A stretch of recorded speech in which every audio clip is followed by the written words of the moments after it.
অধিকারীকে নিয়ে জল্পনার অবসান, মন্ত্রিত্ব থেকে পদত্যাগ করলেন তিনি, আপাতত থাকছেন বিধায়ক পদে।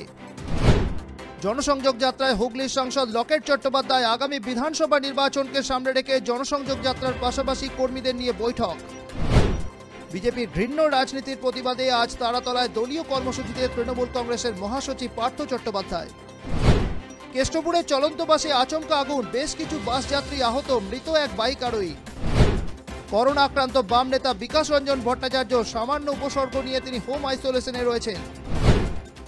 শনিবার প্রধানমন্ত্রী নরেন্দ্র মোদী কোভিড টিকা তৈরির 3টি সংস্থা পরিদর্শনে যাবেন। শুধু পুনে নয়, আহমেদাবাদ, হায়দ্রাবাদেও তার গন্তব্যস্থল।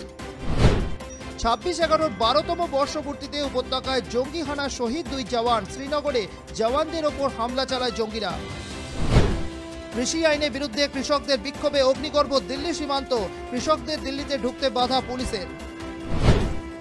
একটি বেসরকারি কলেজে 73,000 টাকা ছিনতাই করে পালালো দুষ্কৃতীরা। ঘটনাটি ঘটেছে মুর্শিদাবাদের রঘুনাথগঞ্জ থানার সিদ্ধকালী এলাকায়।